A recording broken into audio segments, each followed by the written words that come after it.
ውድ የአገሬ ልጆች ወንድሞቼና እህቶቼ የእግዚአብሔር መንገድ በዚህ ጋር ነው ሊባል በማይችል መልኩ እጅግ አስደናቂና አስገራሚ ነው። እግዚአብሔርም በሰሜን ስትጠብቁት በደቡብ ይመጣል፣ በምስራቅ ስትጠብቁት በምዕራብ ይመጣል፣ በየብስ ስትጠብቁት በባህር ይመጣል፣ በምድር ስትጠብቁት በሰማይ ይመጣል። እግዚአብሔር አምላክ ልጆቹን የሚመራ አምላክ ነው። የሚመራ ብቻ ሳይሆን ደግሞ ወደ ነገራቸው የተስፋ ቃላቸው የሚያደርሳቸው፣ የሚጠብቃቸው፣ የሚሸከማቸው ድንቅ አምላክ ነው። በህይወት መንገድ ላይ ከፍታዎችም ዝቅታዎችም አሉ።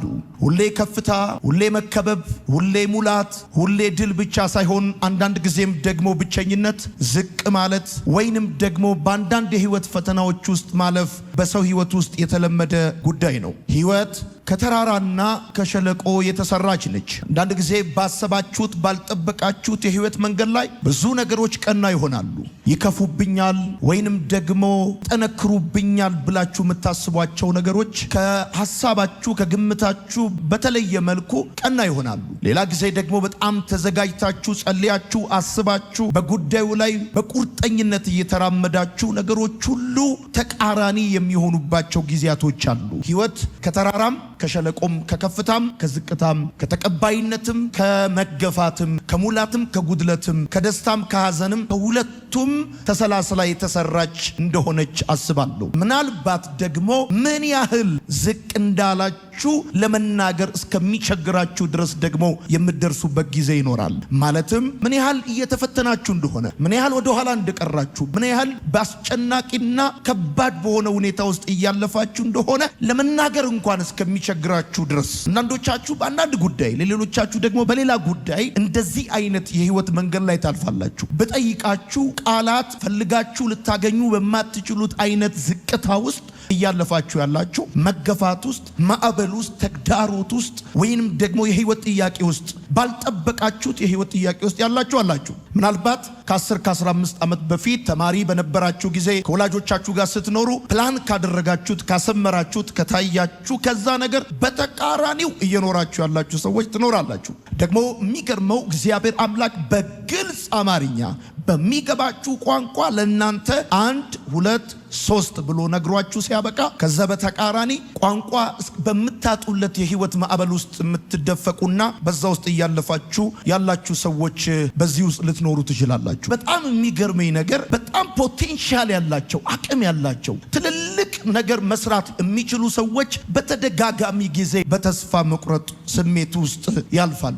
ወዳጆቼ በሸለቆ ውስጥ ስታልፉ እሱ ብቻ አይደለም፣ ህይወት ወደማትፈልጉት አቅጣጫ እየሄደች እንደሆነ ይሰማችኋል። እናንተ የምትፈልጉት ወደ ሌላ አቅጣጫ እንድትሄድ ነው፣ ህይወት ደግሞ ወደ ሌላ አቅጣጫ እንደሄደች ይሰማችኋል። ምክንያቱም ያ ጊዜ በሸለቆ ውስጥ የምታልፉበት ጊዜ የዝቅታ ጊዜ ስለሆነ ዳዊት በጠላቱ በሳኦል እጅ ሊሞት እንደሆነ እንደተሰማው እምትሞቱ መስሎ ሁሉ ሊሰማችሁ ይችላል። ከምታልፉበት ዝቅታ የተነሳ ማለት ነው። አሁን እኔ ይሄን ዓመት እሻገራለሁ፣ አልፋለሁ፣ ይሄን ሁኔታ አልፌ ሰው ሆናለሁ፣ እቆማለሁ፣ አሸንፋለሁ እስከሚመስላችሁ እስከሚመስላችሁ ድረስ በእንደዚህ አይነት በሸለቆ ውስጥ የምታልፉበት ጊዜ ቀላል የሚባል አይደለም። ይሄ የተቀባ በእግዚአብሔር የተወደደ እንደ ልቤ የተባለ ሰው በሞት ጥላ ሸለቆ ውስጥ ባለፍኩ ጊዜ ብሎ ካለ አንተ የቱንም ያህል የተማርክ የተመራመርክ ብትሆን፣ ጌታን የምትወድ ብትሆን ሁሌ በከፍታ ሁሌ በሙላት ሁሌ በስኬት ላታልፍ ትችላለህ። አንዳንድ የህይወት ምዕራፎችን ከሚስት ጋር አትሄደውም። አንዳንድ የህይወት ምዕራፎችሽን ከባልሽ ጋር አትሄጂውም። አንዳንዱን ከጓደኛ ጋር አትሄደውም፣ ከቤተሰብ ጋር አትሄደውም። ብቻህን እግዚአብሔር አንተ እንድትሄድበት ያሰመረልህ የሚያሰምርልህ መንገድ እንዳለ ማወቅ አለብህ። በሸለቆ ስታልፍ አንዳንድ ጊዜ ደግሞ የሚሰማህ ነገር ምንድነው? እግዚአብሔር እንደሌለ ወይም እግዚአብሔር እንደተወ ሁሉ ይሰማል። በእንደዚህ አይነት ሁኔታ ውስጥ ሆኜ እግዚአብሔር ከኔ ጋር እንዳለ በምንም ማብራሪያ ልታሳምነኝ አትችልም እስከምትል ድረስ ሁኔታው የሚያስረዳ የምታልፍበት ጨለማ የህይወት ፈተናውና ክብደቱ የሚነግርህ ወይ እግዚአብሔር እንደሌለ የለም። እንደዛ እንዳለው አገልጋይ ማለት ነው። ከከበደው ፈተና የተነሳ አብረውት የሚያገለግሉ ሰዎችን ጠርቶ ወደ ቢሮ አስገብቶ ዘግቶ እኔ እምላችሁ አለ እግዚአብሔር ግን አለ ብሎ እንዳለ እሱ እኮ አለ ብሎ ሰብኳል፣ አለ ብሎ ዘምሯል፣ አለ ብሎ አገልግሏል። እግዚአብሔር አለ ብሎ እግዚአብሔር በሱ ተጠቅሟል። ነገር ግን ከሚያልፍበት የህይወት መንገድ ክብደት የተነሳ እግዚአብሔር እንደሌለ ሁሉ እንደተሰማው አስታውሳለሁ። እግዚአብሔር እንደተወህም ይሰማል በሸለቆ ውስጥ ስታልፍ። ወዳጆቼ እግዚአብሔር ግን የተራራም የሸለቆም አምላክ ነው። እግዚአብሔር በተራራ ላይም ይሰራል፣ እግዚአብሔር በሸለቆ ውስጥም ይሰራል። ምናልባት በሸለቆ ውስጥ የምታልፍበትን ምክንያት ላታውቅ ትችላለህ። ወዳንተ ህይወት፣ ወዳንተ አገልግሎት፣ ወዳንተ መንገድ፣ ወዳንተ ጥሪ ስመጣ ምናልባት በሸለቆ ውስጥ የምታልፍበትን ምክንያት ላታውቅ ትችላለህ። ለምን እንደዚህ አይነት ቅርቃር ውስጥ እንደገባ፣ ለምን ህይወት እየታገለ ፈተና እየበዛብህ እንደሆነ፣ ለሌሎች ሰዎች የቀለለ ለአንተ ለምን እየከበደ እንደሆነ ምክንያቱን ላታውቅ ትችላለህ። ምክንያቱን የሚያውቀው እረኛው ነው። ሲዝኑን፣ ጊዜውን፣ ሰዓቱን እየጠበቀ አንተ የት መሰማራት እንዳለብህ፣ እንዴት መግባት እንዴት መውጣት እንዳለብህ የሚያውቀው እረኛክ ነው። እረኛክ ደግሞ ሲመራክ ሁሌ አያማክርህም። እረኛክ ሲመራክ ሁሌ አይነግርህም፣ ሁሌ አያብራራልህም። ከመልካምነቱ፣ ከደግነቱ፣ ከበጎነቱ የተነሳ እሱ እረኛክ ይመራሃል። ለምን ያህል ጊዜ ነገራችሁ ሳይናገር፣ ሳይፈወስ፣ ሳይከፈት፣ ነገራችሁ ሳይለወጥ እንደምትቆዩ አታውቁም። ላታውቁ ትችላላችሁ። እግዚአብሔር ነው የሚያውቀው። ምናልባት እኮ ቢነግራችሁ እርፍ ትላላችሁ። በቃ ትጠብቃላችሁ። ያንን ቀን በቃ ያንን ቀን ትጠብቃላችሁ። መቼ ነው የሚፈወሰው? መቼ ነው የሚለወጠው? መቼ ነው የሚቀየረው ብላችሁ በቃ የዛሬ 5 ዓመት ነው ከተባል ቁርጥህን አውቀ ስራህን እየሰራ መዝሙርን እየዘመርክ ትጠብቀዋለህ። ግን እረኛክ የሚገርም ነው። ለምን ያህል ጊዜ በዛ ነገር ውስጥ እንደሚያሳልፍ አይነግርህም። እና አንደኛ ምክንያቱን ላታውቅ ትችላለህ። ሁለተኛ ምን ያህል ጊዜ እዛ ነገር ውስጥ ልትቆይ እንደምትችል ላታውቅ ትችላለህ። የሸለቆህን ምክንያትና የምትቆይበትን ጊዜ ባታውቅም አንድ ነገር ግን እንድታውቅ እፈልጋለሁ። የሸለቆህን ምክንያት ባታውቅም በሸለቆ ውስጥ የምትቆይበትንም ጊዜ ባታውቅ አንድ ነገር ግን ማወቅ አለብህ። ሙሉ ህይወትህን በተራራ ላይ ብቻ እንደማትኖር ማወቅ አለብህ። እየታጀብክ ብቻ፣ እንደሞላልህ ብቻ፣ እንደተቀበሉ ብቻ፣ ሰዎች እንዳጨበጨቡልህ ብቻ በቃ ውጥት ድርግ ግዝት ብልት ልብስ የሚባል ሁልጊዜ በተራራ ላይ ብቻ ኖረ እንደማትጨርስ ግን ማወቅ አለብህ። በተለይ ፕሮግራም ካለብህ፣ እግዚአብሔር በአንተ ህይወት ላይ ዓላማ ካለው፣ ትልልቅ ነገሮች በውስጥ እንዳሉ የምታውቅ ከሆነ ሁሉንም ህይወትህን በተራራ ላይ እንደማትኖረው ማወቅ አለብህ። የሆነ የእድሜ ጊዜ አለ፣ የሆነ ቀናት፣ የሆኑ ወራቶች አሉ። ዳውን በሆነ ሁኔታ ውስጥ የምትገባበት ይሄን ማወቅ አለብህ በቃ። ስለዚህ እርግጠኝነት እነግራለሁ። ለምሳሌ ሙሴ 40 ዓመታትን በምድረ በዳ አሳልፏል። ዳዊት 17 ዓመታት ተቅበዝብዟል። ጳውሎስ ብዙ ዓመታት በእስር ቤት አሳልፏል። ይሄ የእግዚአብሔር ልጆች በተለይም ደግሞ ትልልቅ ነገር ያለባቸው ሰዎች ባህሪ ነው። ሙሉ ህይወትን በምቾት፣ በድሎት፣ በተቀባይነት፣ በተወዳጅነት፣ በተፈላጊነት ብቻ ላታሳልፍ እንደምትችል ማወቅ አለብህ። ያለምንም ማስጠንቀቂያ ሊመጣ እንደሚችል ማወቅ አለብህ። ነግሮ ቢመጣ ተዘጋ።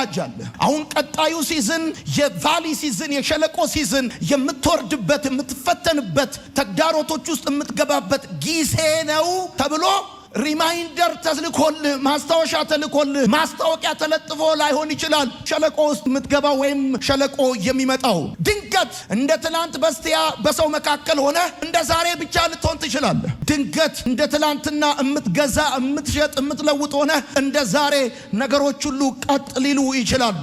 የህይወት ሸለቆ ያለ ማስጠንቀቂያ ወደ ህይወትህ እንደሚመጣ ማወቅ አለብህ። ስለ ሸለቆ እንድታቁ የምፈልገው ነገር ምንድን ነው? የሸለቆውን አይነት መምረጥ አትችሉም።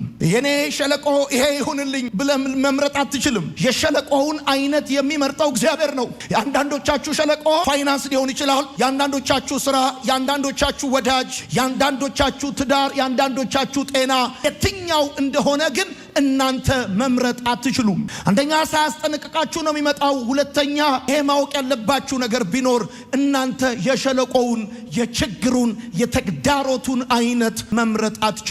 የሸለቆውን አይነት የሚመርጠው እረኛችሁ ነው። ሸለቆ እንደማያዳላ ማወቅ አለብህ። ሸለቆ ከሰው አያበላልጥም ብራዘር። ሁሉም ሰው በሸለቆ ውስጥ ያልፋል። ምናልባትም ከአንድ ጊዜ በላይ ሸለቆ ውስጥ ያልፋል። ከአንድ ጊዜ በላይ። አንዳንዶቻችሁ እንድታቁ የሚገባው ነገር ምንድን ነው? ከአንድ ጊዜ በላይ፣ ከሁለት ጊዜ በላይ፣ ከ3 ጊዜ በላይ ዳውን በሆነ ሁኔታ ውስጥ ልታልፉ ትችላላችሁ። ሁሉም ሰው በሸለቆ ውስጥ ያልፋል። ሸለቆ አያዳላም።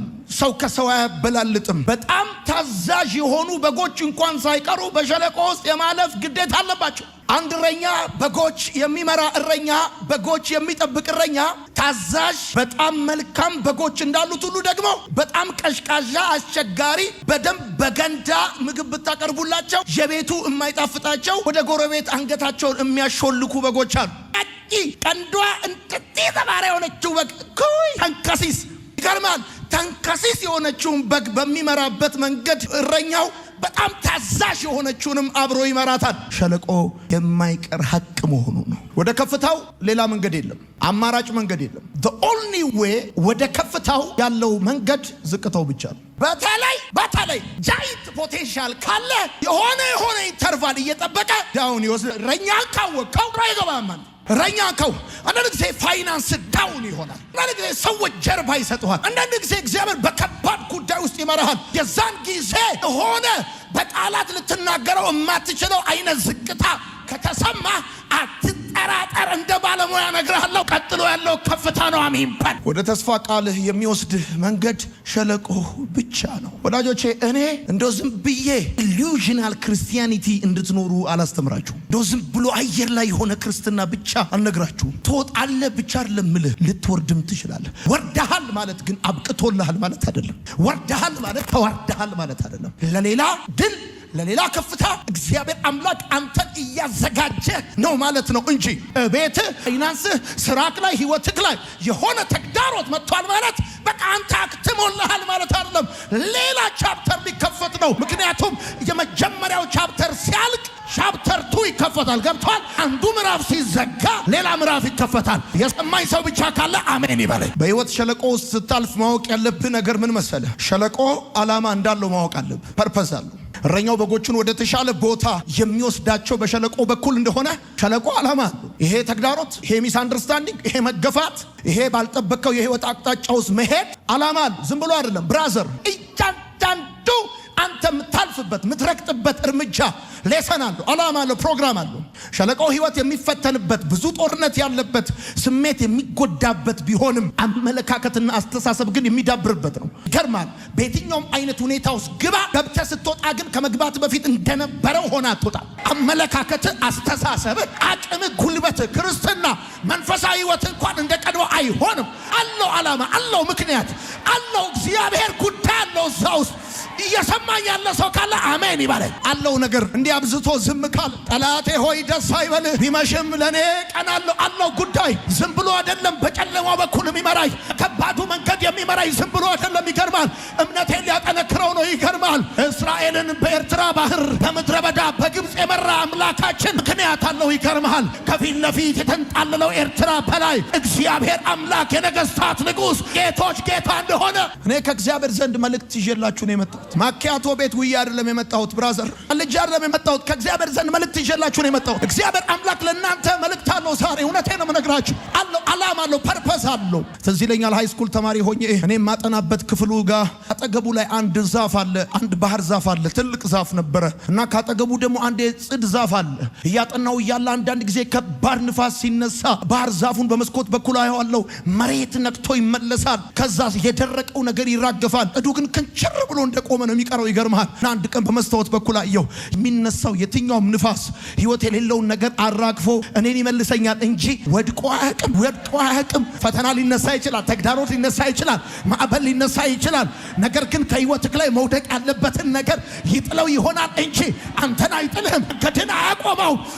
አንተ ቤትን አይፈትነው፣ ቤትን አይበትነው። በሸለቆ ውስጥ ስታልፍ ማወቅ ያለብን ነገር ልንገርህ። ሸለቆ ማለፊያ እንጂ መኖሪያ እንዳልሆነ ማወቅ አለብህ። የምታልፍበት እንጂ የምትኖርበት አይደለም ብራዘር። እሱ መክሰስ እንጂ ራት አይደለም። ታልፈዋለህ። ይሄን አልፈ ትዘምራለህ። ይሄን አልፈ ትመሰክራለህ። ይሄን አልፈ እንደ ታሪክ ታወራዋለህ። ይሄን አልፈ መጽሐፍ ታረጋዋለህ። ይሄን አልፈ መዝሙር ታረጋዋለህ። ታልፈዋለህ። ይገርማል። ይሄ ማለፊያ ነው። ወደ ቫሊ፣ ወደ ሸለቆ፣ ወደ ቻሌንጅ ውስጥ ስትገባ እረኛውን ማወቅና እየመራቅ እንደሆነ ማወቅ ብቻውን በቂ ነው። ሌላ ተጨማሪ ግሳንግሳ አያስፈልግህ። እረኛውን ማወቅ ብቻውን ይበቃሃል። ለምን እዚህ ሸለቆ ውስጥ እንደገባ፣ ከዚህ ሸለቆ መቼ እንደምትወጣ፣ ምክንያቱ ምን እንደሆነ ምናምን ለማወቅ ምናምን ጥረት ማድረግ እሱ አያስፈልግም። ያስፈልግ እረኛውን ማወቅ ነው።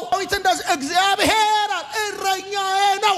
እሳ አይደለም፣ ታላቅ ወንድሜ አይደለም፣ ጉልበቴ አይደለም፣ አቅሜ አይደለም። እግዚአብሔር እረኛዬ ነው። የሚያሳጣኝም የለም። በለመለመው መስክ በረፍቱ ዘንድ ይመራኝ። ነፍሴን መለሳት፣ ስለ ስሙም በጽድቅ መንገድ መራኝ። በሞት ጥላ መካከል እንኳን ብሄድ አንተ ከኔ ጋር ነህና። በሸለቆው ስታልፍ የሚጠቅምህ እነማን እንደተውህ፣ እነማን እንደረሱ፣ እነማን እንደሚያወሩብህ አይደለም ማወቅ የሚጠቅምህ እረኛህን ማወቅ ነው። እረኛዬ እግዚአብሔር ነው ማለት ነው። በቃ አለቀ። እግዚአብሔር ላንተና ለእርሱ ክብር በማያመጣ መንገድ እንደማይመራህ ማወቅ አለብህ። በየትኛው መንገድ ይምራ እግዚአብሔር አምላክ በዛ መንገድ የሚመራ ላንተና ለሱ ክብር እንደሚያመጣ ግጠኛ በሆነበት መንገድ ብቻ ነው የሚመራ። አንድ ነገር አውቃለሁ፣ በየትኛው መንገድ ይውሰደኝ፣ ባጭሩ ይውሰደኝ፣ በረጅሙ በከባዱ ይውሰደኝ፣ በቀላሉ እግዚአብሔር ለኔና ለሱ ክብር በማያመጣ መንገድ አይመራኝም። እግዚአብሔር እኔን የሚመራኝ ለኔና ለሱ ክብር በሚያመጣ መንገድ ነው የሚመራኝ። ብቻዬን ሊሆን ይችላል፣ ከባድ ሊሆን ይችላል፣ ፈተናው ብዙ ሊሆን ይችላል። ነገር ግን ጋድ እኔን የሚመራኝ ለኔና ለሱ ክብር በሚያመጣ መንገድ ነው እግዚአብሔር የሚመራኝ። እያወራ ያለሁትኝ እግዚአብሔር እረኛው እንደሆነ አምኖ የተቀበለና የገባው ሰው ብቻ ካል 100% ነግርሃለሁ። እንዴት እዚህ ሁኔታ ውስጥ ገባው እያልክ ከሆነ እዚህ ሁኔታ ውስጥ አስገብቶ ከሆነ እያየ እንዳላየ እየሰማ እንዳልሰማ ዝም ብሎ መርቶ አምጥቶ ከሆነ እመነኝ ክብር በማያስገኝበት የህይወት መንገድ እግዚአብሔር አይመራህም። ከዚህ ሳምንት በኋላ ከዚህ ወር በኋላ ለታላቅ ሹመትና ክብር እግዚአብሔር ይጠራል። አንቺ ቤት የዘገየ ነገር ካለ አትጠራጠሪ፣ አትታበዩ፣ በኩራትም አትናገር። እግዚአብሔር አዋቂ ነው፣ ስራውንም ይመዝናል። አንቺ ቤት የዘገየ ነገር ካለ ከቁጥር ይልቅ አንዱ ሳሙኤል፣ ከሰባቱ ይልቅ አንዱ ሳሙኤል ለእግዚአብሔር ካህን እንደሆነ አገልጋይ እንደሆነ አትጠራጠሩ። በሸለቆ ውስጥ ስታልፍ ማወቅ ያለብህ ነገር ምን መሰለ? ተራራው አንተ እግዚአብሔርን ለማግኘት የምትወጣበት፣ ሸለቆ ደግሞ እግዚአብሔር አንተን ለማግኘት የሚመጣበት ቦታ እንደሆነ ማወቅ አለብህ። ልክ እግዚአብሔር አምላክ ወደ ህይወት ከፍታ ሲያመጣ ያ ታይም ማለት አንተ እግዚአብሔርን ለማግኘት የምትወጣበት፣ ዳውን ስትወርድ ደግሞ እግዚአብሔር አንተን ለማግኘት የሚመጣበት ነው። ለምን መሰለ?